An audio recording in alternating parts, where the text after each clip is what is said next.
I woke up before the sun stretched across savannah. There's a quiet you learn to hold close after 72 years on this earth. A hush that don't beg for attention. My name's Nora Blythe, retired schoolteacher, widow, mother, a woman who spent her whole life folding herself small just to make room for others. The scent of chicory coffee drifted through the kitchen as I opened my phone. One message waited, like a pebble in my shoe. Don't wear that old scarf. They have standards. Sari, Cade's wife, always crisp, always cold. Her words came wrapped in lace, but they cut just the same. I looked at the scarf folded neatly on the counter. Brown silk with a faint gold thread. Henry gave it to me one Christmas, back when love still felt like solid ground. I held it to my face for a second. Then, with quiet fingers, tied it around my neck. They want me silent. I've been silent. But today, something in me stirred. The drive to Isle Heritage was slow. My sedan wheezed past manicured hedges and fountains that didn't belong in this heat. On either side, sleek machines, Bentleys, Lexus, Mercedes, lined up like they knew they belonged. I parked between two giants, felt the heat of their gaze before I even stepped out. I used to drive Cade to football practice in this car, worked double shifts just to make sure he could wear cleats with his name stitched in. They don't know that. I smoothed my dress and said to myself, "You don't need to shine to belong." Henry's voice echoed from a place too deep to reach. "Don't ever let them decide your worth, Nora." At the club gate, a young man in khakis gave me a look I've seen all my life. Assumed I was here to serve, not to sit. He pointed to the side entrance. I looked him square and said, "I am a guest." His mouth twitched, unsure now, but he stepped back. I walked on. Inside, the dining hall smelled like polish and perfume. Eyes darted, then turned away. My place card sat near the restroom, not even close to Cade or Sari. Sari waved, didn't rise, didn't call my name. I sat down, took the napkin and folded it into a leaf, the way I taught those debutantes years ago. They don't know I helped build the very etiquette they weaponize now.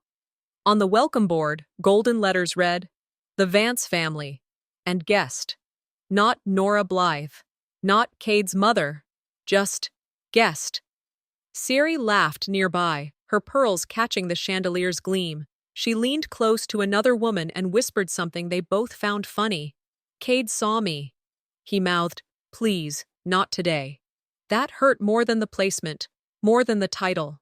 I sipped water, not wine. My choice, my boundary, my control. Memory hit me. Cade's college graduation.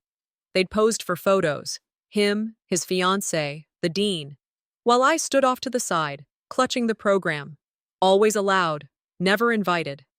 I stared at my reflection in the silverware. When did I become a ghost in my own bloodline? A woman at the next table, tight curls, high brows, leaned over and asked Sari, "Is she help?" Sari smiled, too fast. "She's Cade's mother. She just likes to be around these places." Nobody corrected her, not even Cade. That was the moment, not the words, the silence. I smiled, the kind you give when screaming wouldn't make a difference. Under the table, my hands trembled, not from rage, from restraint. I held my spine like a prayer. Not today, but one day, I will sit where I choose, not where I'm placed. I stayed seated near the restroom, watching them all from a distance that wasn't just physical. That table, long, white-clothed, blooming with roses and false smiles, was full of people who shared my blood. But not one of them shared their eyes with me. Cade checked his watch again. He always did that when he didn't want to look at me.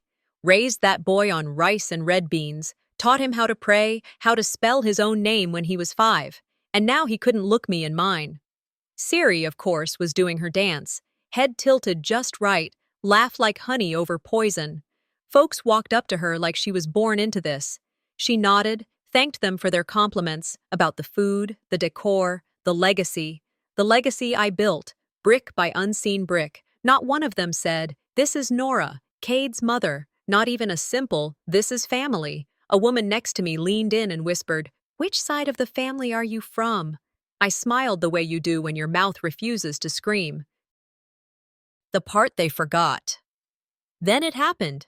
Sari turned to the main table, raised her voice like she was proud of what she was about to say. Mom just loves being around these places. She tags along sometimes. That word, tags along. She didn't say I raised Cade while Henry fought off cancer. Didn't say I helped pay for her wedding when her daddy lost his job. She said I tagged along, like a lost purse or an old dog. Cade chuckled, soft and nervous, but he didn't correct her. That silence echoed louder than a slap. I remembered my speech at their engagement party right here in this very hall. I'd stood tall in front of friends, family, church folk, told them what love meant, what endurance looked like. That moment meant something, to me at least. But now, it was like that woman never existed. I didn't say a word, but deep inside, something shifted. Not anger, not pain, something still. The lights dimmed then. A hush swept across the hall. A video began to play on the big screen behind the head table.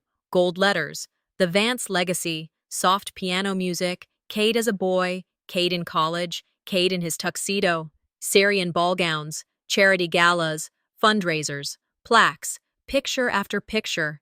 Not a single one of me, not the baby showers I hosted, not the community drives I led, not even one from Cade's high school graduation where I stood in the back holding the camera.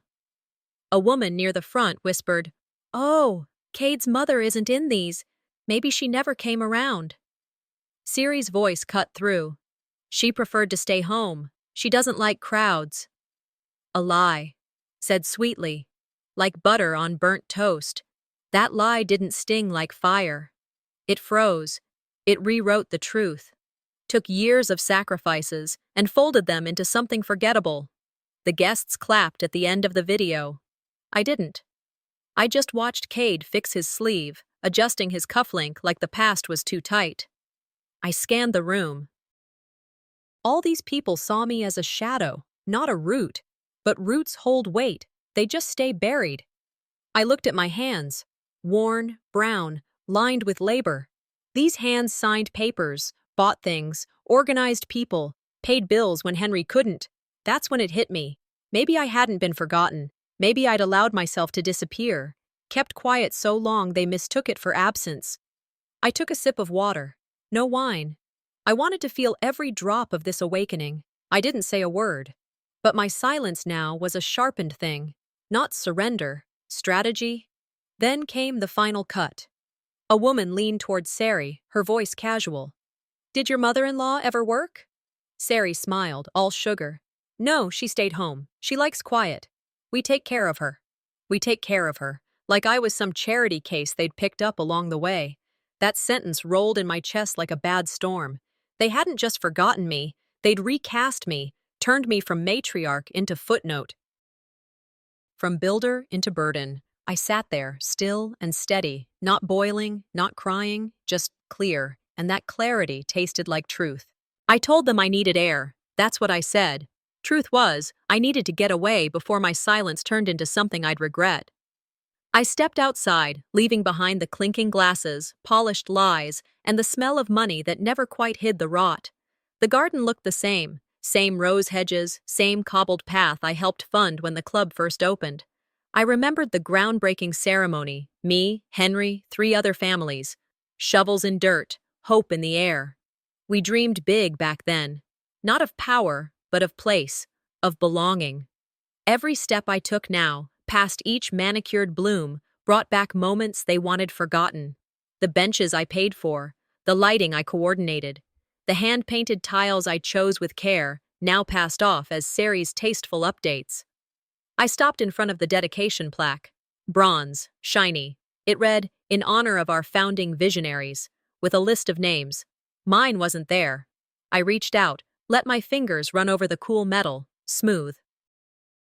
Final, like the kind of forgetting that's planned, not accidental. I pulled out my phone, tapped through the club's new website. Curiosity had teeth today. Under Founding Families, only the Vance name sat proud and bold. No mention of Blythe, no trace of Henry. The community hall, once named for my husband, A quiet man who spent his Sundays fixing broken chairs for strangers, now listed as the Sari Vance Event Center. My stomach clenched. Not out of shock, no, not anymore, but out of recognition. They hadn't misplaced us. They had replaced us. On purpose. I stood there a moment longer, letting that betrayal settle. Not the kind from strangers, but the kind only family can offer. The kind with a smile. That's when the old anger began to stir. Not loud, not hot, cold and steady. I thought back to the financial collapse of 2008. The club was drowning in debt, ready to shutter. I'd written the checks, quietly, without fanfare. And now they'd buried the very hand that saved them. It wasn't forgetfulness. It was erasure, and it wasn't finished. I remembered those long, drawn-out board meetings, arguing for Black-owned vendors, pushing back on exclusion dressed up as tradition. Sari called me divisive then. Now she wore activism like a brand, touting diversity in every speech like it was her birthright. Cade, too, used my credit history to secure expansion loans, said it was just temporary, said he'd pay me back with interest. What he meant was, with silence. Looking out over the lawn, I began to see the pattern. They'd built something all right, but not from scratch. They used every piece of me to build this. And now that it was standing tall, they pretended I never touched it. I whispered, just loud enough for myself to hear.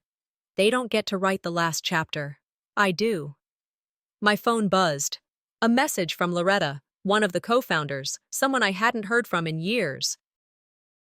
Did you approve the renaming? Just that. No hello, no how are you. I replied, no, I wasn't consulted. I wasn't invited. Seconds later, they said you retired, that you were stepping away. That lie snapped something inside me, not because it hurt, but because it revealed the depth of their plan, not just to edge me out, but to rewrite the story in real time. I stood there, frozen beneath the old magnolia, Henry's favorite spot.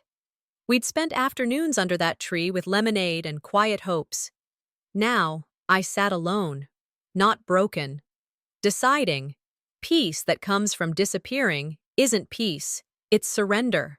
And I had done enough of that. I pictured young girls watching Sari on TV, hearing her talk about community, thinking that's how legacies are made, by charm and photo ops, not knowing what it costs, who it costs, no more. I started thinking differently now, about receipts, about records, about the leverage that comes from knowing the truth and still having access to it. No confrontation, not yet. That would come later. But I'd write it all down. Chronicle every dollar, every deed, every meeting. Let them smile, let them wave. They won't see it coming. I arrived late on purpose. Not fashionably late, not rudely, just late enough to see how they'd act when they thought I wouldn't show. The main dining hall was quieter now, the polished wood walls catching the golden light of early evening. They had already started the board meeting. I paused at the door long enough for heads to turn. No one said my name. Just a few nods. The seat left for me was the farthest from the podium, next to the side exit. Intentional. I walked slowly, each step measured, sat without fuss. False pleasantries floated across the table. The kind folks offer when they've already voted you out of the room in their hearts. I smiled at them, each one. Not kindly, just knowingly. The agenda in front of me was typed neat, with bold titles and cheerful bullet points. In the middle, vote to approve permanent naming of Vance Legacy Hall. Not a word about the history behind that hall. Not a word about Henry, about me. I leaned back and let them talk. Observed who looked down, who looked proud, who kept pretending. My pen tapped against the paper, noting reactions. I didn't need the notes. I already remembered everything. But I wanted them to see me writing. Before we proceed, I said, my voice calm, steady, I'd like to request the legal documentation that supports this change. The room shifted. A folder slid down the table toward me. I opened it. Inside, new bylaws. A restructured charter. On the final page, my signature. Copied. Not handwritten. Not real. My fingers didn't tremble. I looked up at Martin, the lawyer at the far end. The The same boy I once helped through law school. The same one who'd sat in my kitchen eating peach cobbler while talking about ethics and legacy. You expect me to believe I signed this? I asked. He couldn't meet my eyes. This is forgery, I said softly. And I hope no one here thinks I won't act. Silence. A woman near the center cleared her throat. Let's not make this personal, Nora. I looked straight at her. When you erase a person's name and rewrite their history, it's already personal. And I meant every word. In that moment, I saw it all clearly. How many times had I swallowed my voice to keep peace? How often had I been told to not stir the pot, to be graceful, while they chipped away at everything I'd built? Grace had become my gag. I thought of my grandmother. She'd sit on the porch, shelling peas, saying, "If you don't speak your truth, someone else will sell it at your funeral." I'd been selling mine cheap. But that ended now. I reached into my bag, pulled out a bound packet, the original bylaws, signed, stamped, notarized. I passed copies to each board member, one by one. Let them hold the truth in their own hands. Before you vote on history, I said, slow, clear, make sure you've read it. Sari blinked. Her jaw didn't drop, but I saw it. The flicker of unease. The first crack. Cade leaned back, crossed his arms. This is about ego, he muttered. That's all this is. I looked right at him. It's not ego when you defend the truth. It's legacy. And I let that sit. Around the table, the energy shifted. Not a tidal wave, not yet, but enough. Edna, an older member who had served with Henry in the early years, cleared her throat. I remember, she said, voice gravelly but sure. I remember who saved this place when the banks came knocking, and it wasn't the Vances. Sari stood up. We need to adjourn. Legal review is required. Her words were clipped, mask slipping. I nodded. Take your time. I gathered my things, smoothed the edges of my notes. No trembling, no raised voice. Just the truth, laid bare and unshakable. They had forged signatures, rewritten charters, buried names, but now they knew. I was still here, still watching, and I was done being quiet. I stepped back into the reception hall with my shoulders square, my chin held steady. The doors hadn't even fully closed behind me when I felt it. That subtle hush. The room hadn't gone silent, but something in the air shifted. Eyes flicked my way. Conversations paused just long enough for discomfort to settle, then picked back up with forced cheer. I didn't say a word. I didn't need to. They knew something had changed. I could feel it by how their smiles tightened when they saw me, not wide with welcome, but cautious, calculating. That meeting had stirred something, and though no one would dare say it out loud, they sensed they'd miscalculated. Across the room, I saw Cade. His back straight, voice smooth, talking to a group of investors like he'd rehearsed that speech in the mirror. Sari stood beside him, hands fluttering gracefully, as if she were born in pearls and glass flutes. She laughed too loudly. Patted a woman's shoulder as though the moment wasn't wrapped in lies. A young server, maybe no older than 22, approached with a polite tilt of the head and said, "Ma'am, the family lounge is through the other side. Would you like me to show you?" That's how he phrased it, like I needed help finding my place. "No thank you," I said gently. "I'll be right here." He nodded, awkward, walked away quick. But that moment mattered. I remained standing, quiet, in the exact space they didn't want me. Not to make a scene. I don't do that. I stayed because my presence was the statement, not my voice, not a glare. Just the fact that I refused to move. And it rattled them more than shouting ever could. Nearby, I heard a woman lean toward Sari and whisper, "She's still here?" Sari smiled sweetly, didn't lower her voice. "She doesn't do much. We let her tag along so she feels included." Another guest, one I'd seen nodding at me minutes earlier, added, "At least she gets cared for. Some elders don't have that." They talked like I wasn't 3 steps away, like I wasn't in the same room, like I wasn't real. I didn't flinch. I didn't clear my throat or stare them down. I stood still and listened, because I wanted to know who they were when they thought I was invisible. The answer was clear. Charity in public, contempt in private, and nobody, not Cade, not Sari, corrected them. I breathed in, slow. Not out of pain, not anymore. It was something colder now, a settling. Later, a staff member stepped up to the microphone, tapping it gently, and said, "If we could have your attention for a special moment of gratitude." Sari moved to the center like it was her stage. She launched into a speech about honoring those who came before us, her voice thick with false reverence.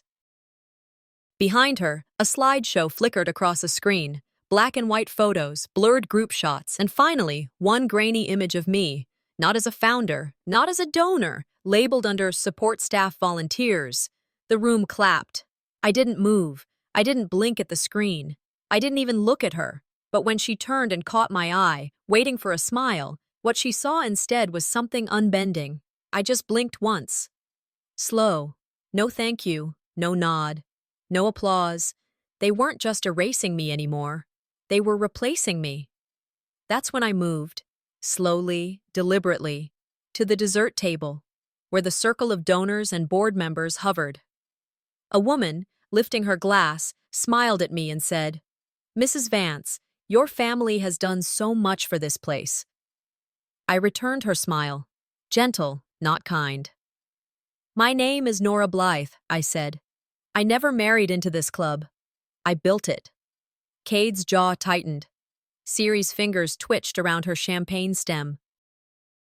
I didn't wait for the awkward laughter. I didn't let them recover.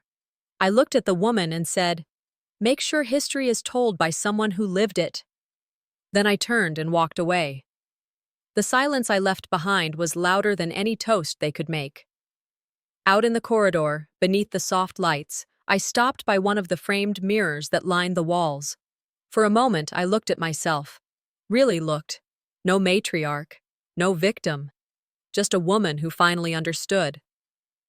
"They think these walls protect them," I whispered. "But these walls remember me." And I knew then. I'd stop asking for permission. I'd stop begging for place. They weren't mine to lose if they never held me with truth. That fear of breaking the family, of stepping out of line, of being alone, it was gone. What was left was sharper, stronger, focused. From this night forward, I would not move quietly. I returned home under a low moon, feeling every inch of my bones from the night's weight. The confrontation hadn't broken me, but it had opened something in me I hadn't felt in years, a quiet hunger for truth. My house stood still, halls empty, memories tucked behind every door. This was where I'd kept secrets, buried regrets, and tucked away records no one else touched. I slipped off my shoes slowly, felt the hardwood cool beneath my feet. I carried no burden tonight except my own realization. I've been half present, masquerading as peace. I walked to the bathroom, washed my hands, more ritual than cleansing, trying to remove decades of silent sacrifice from my skin. Then I made my way to the oak desk in my study. The one drawer, long locked, sat waiting. I had left it alone for too long. I opened it carefully, as though it might bite back. Inside, dust motes danced over something heavy, a wooden box, hand-carved by Henry. They believed I destroyed everything inside. They believed silence meant surrender. They were wrong. I lifted the lid. Receipts, letters, photographs. All my fingerprints across every page. I saw the ledger from restorations I funded. Letters from community members addressed to me, not to Vance. A photo where I stood holding a shovel beside Henry in the earth, first groundbreaking. Another letter. "You are the spine of this place." A founding member had once written. I spread them on the desk, not to revisit old sorrow, but to arm myself anew. I whispered, "I don't need their permission to prove what's already mine." At dawn, I drove quietly to Harold Minton's office. The city slept around me, dew on lawns, trash cans waiting. Harold greeted me with surprise at the crack of morning. When I set the box on his leather desk, his brows rose. He didn't say, "Why now?" He just listened. I told him everything, calmly, without tears or bitterness. He took each paper, studied signatures, margins, seals. Then leaned back, his eyes steady. "Nora, do you understand? You never transferred your rights. I nodded, slow and sure. I never intended to. I only stepped back. They confused silence for surrender. He leaned forward, voice low. Then it's time they learn the difference. He agreed to help. But I knew something else. What happens next would not be spectacle. It must be strategy. In the waiting room, I sat alone. I felt torn, between exposing everything now and preserving what's left to protect those I love. Would the fight fracture any bond I have left? But I thought, they've fractured me all along.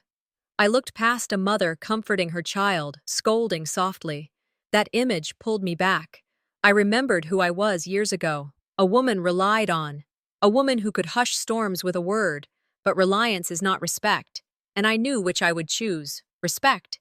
I knew tomorrow I'd push forward, but tonight I'd rest in what the truth offered me. Steadiness, dignity, clarity, not revenge, but reclamation. When I reached home, I called Zelina, her voicemail, but I left a message. Do you trust me? The line lingered. She answered, always. Just like that. No questions. I revealed my plan. She started scanning documents. Didn't ask for flash or drama, just method, order, record. She asked me, will you confront them at the ceremony? I answered, firm. No. Let them lie until they can't hide it. Then I will speak. We don't need to burn bridges when we rebuild foundations beneath them. I stepped into the club's media wing around noon, same hallway I helped fund back when it was nothing but blueprints and bold promises. Now it buzzed with young interns, screens flickering, printers humming like bees in a hive. But behind the hum was silence, a different kind, the kind that grows when your name's been deleted from every file. Zelina had passed me the access codes, just enough to slip past the digital guards. She called it clean entry. I called it long overdue. I moved slow through the filing systems. Not to snoop, to confirm. Every banner, press release, slideshow was stamped with a history I didn't recognize. My name, once front and center, scrubbed clean like I never existed. I paused outside the editing room. A young man sat retouching photos, cutting me out, frame by frame. I watched him erase me from the groundbreaking ceremony, like removing smudges from glass. I didn't step in, not yet, because this wasn't about catching them. This was about watching them catch themselves. Zelina's voice crackled in my ear. I've intercepted the full media folder. Watch this. Suddenly, the wall of monitors in the room blinked, then shifted. They weren't supposed to be synced, but one by one, they lit up with old drafts, untouched archives, ones that told the truth. My face beside Henry's, the ribbon cutting, the interviews. Then a local news clip from '95 with a caption that read, clear as daylight, club founded by Blythe Vance. Gasps spilled out like water from a busted pipe. Someone tripped trying to pull the HDMI cable, but it was too late. It had been seen. Siri stormed in, red lipstick trembling. Who did this? I stepped forward, calm like morning tide. I did, because the truth demands visibility. She stared at me like she couldn't recognize the woman standing in front of her. That suited me just fine.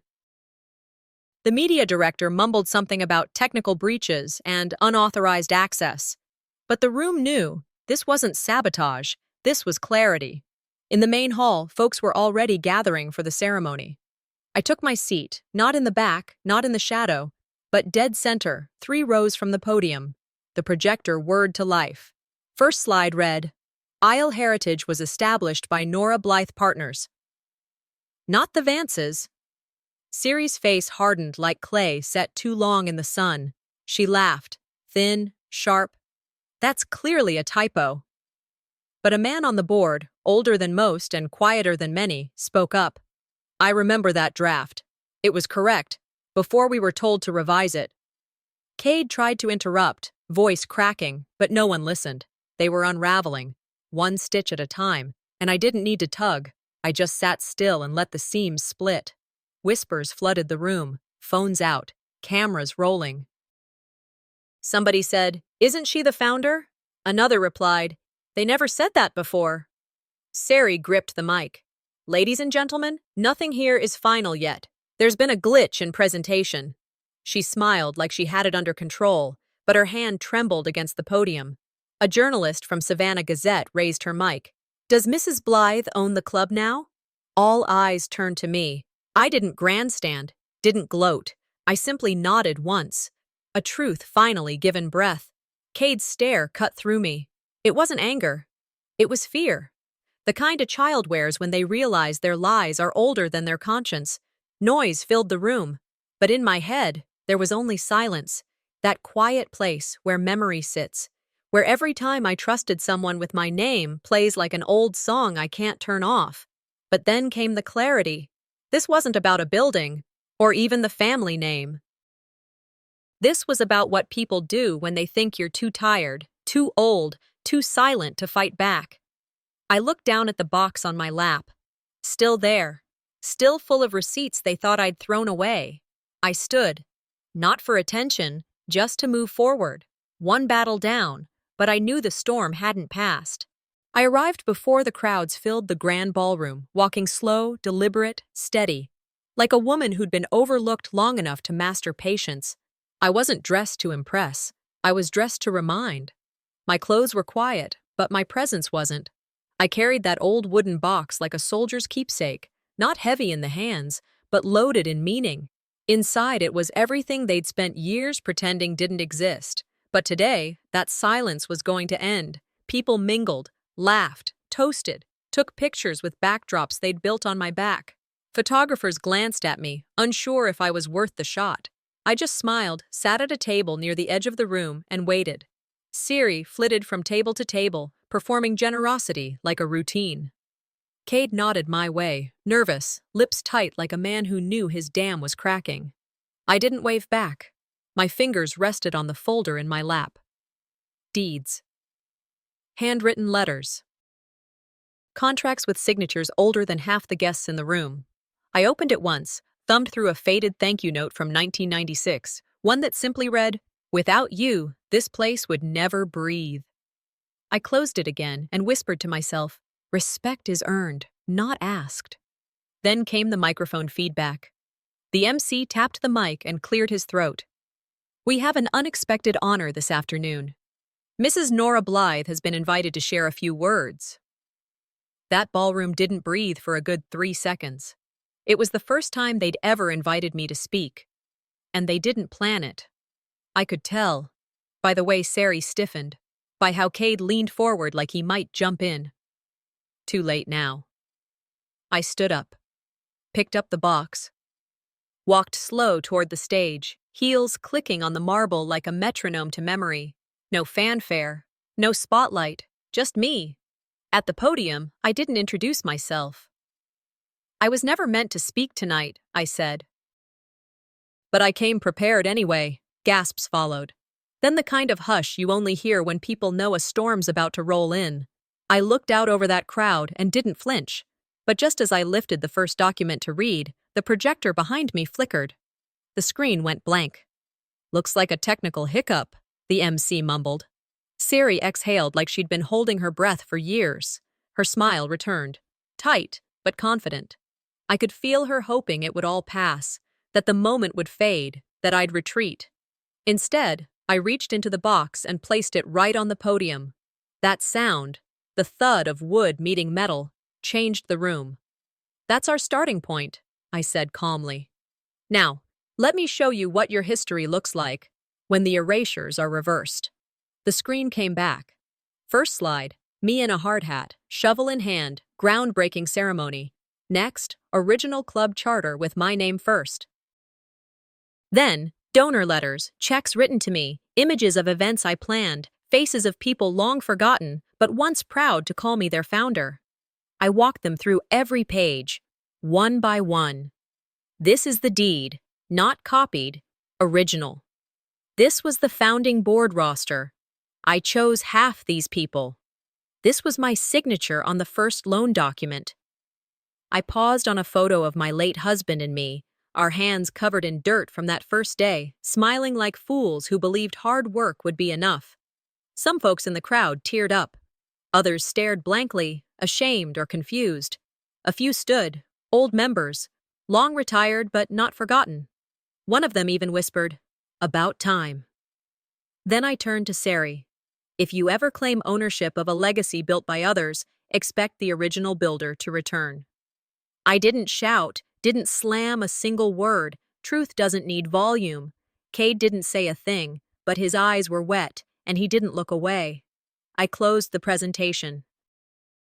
The screen went dark, the room, still, not silent, still, like after thunder, when even the leaves wait for what comes next. I stepped off the stage, didn't bow, didn't wave. I walked through the crowd like I was walking through a house I'd helped raise, only to find strangers rearranging the furniture. Cameras clicked. People whispered. But none of it slowed me down. As I neared the hallway, my phone buzzed. A message from Zelina. "They're already scrambling." I didn't reply, just slid the phone back in my coat pocket.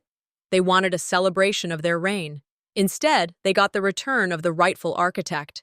2 weeks had passed. The chaos had quieted, but the ripples still reached me. I sat at the same cafe I used to avoid. Back then, just walking through the door felt like entering enemy territory. The side eyes, the forced smiles. Now, the young man behind the counter greeted me by name.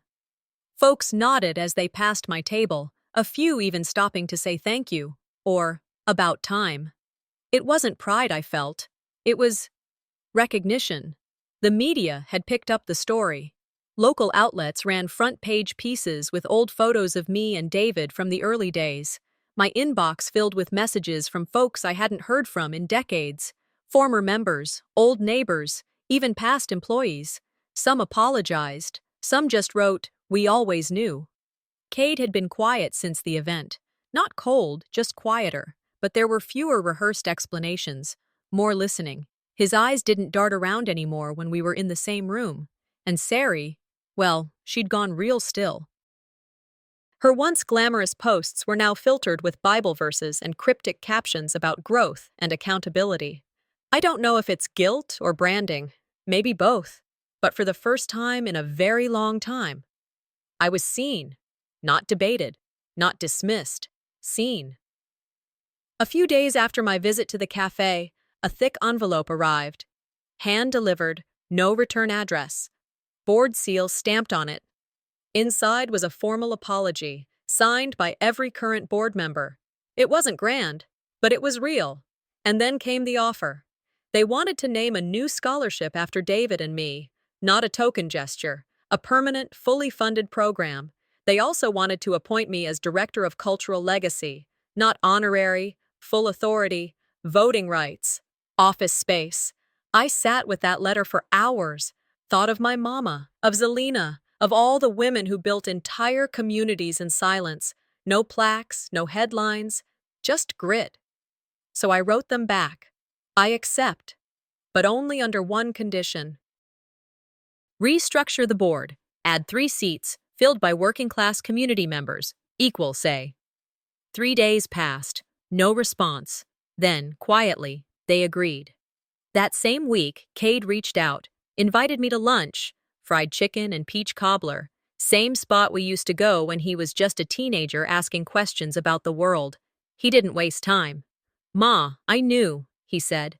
"Not everything, but enough to know something wasn't right." He looked away, ashamed. I was scared. I didn't want to be stuck between my wife and my mama, so I stayed quiet. I didn't speak. Let him sit with it. He looked back up. "I get it now. Silence doesn't keep peace. It just delays the truth." I said, plain as daylight, "You were complicit, Cade. You let them put dirt over my name and stood by." His jaw tightened, but he nodded. "I'm not just your son anymore. I'm trying to be part of the legacy you built." That was the first time I breathed without holding something back. Later that month, I started something new. Every Thursday, I held an open circle at the community center. Voices from the front porch. Elders came, some brought stories, others just sat and listened. Young folks came too, not out of obligation, but curiosity. They wanted to know, needed to. Zelina worked right beside me, handled logistics, managed outreach. She ran that room like a newsroom. We even got a small grant to archive the stories of Black women from our county. Names and faces the county had long forgotten. I didn't preach, I didn't vent, I taught. We're not invisible, I told them. We just didn't have the right mirror. One morning, I got in my car and drove to the country club. No announcement, no invite, just me. I parked, walked through the same doors they once tried to keep me from. Nobody stopped me. And near the entrance, carved into a brass plaque, mounted on marble, Blythe Legacy Wing, in honor of those who built before they were seen. I stood there, quiet. A little girl nearby looked up at her mother. "Who is that lady?" she asked. Her mama said, "She's the reason we're welcome here today." I turned, walked away, not out of the building, but deeper into it. I was done asking for space. That night, back at home, just as I was settling in with my tea, another envelope came through the mail slot. No return address. Thick paper, sealed in gold. "They tried to write me out," I whispered, but I learned to pick up the pen. I held the envelope a second longer. Then I broke the seal.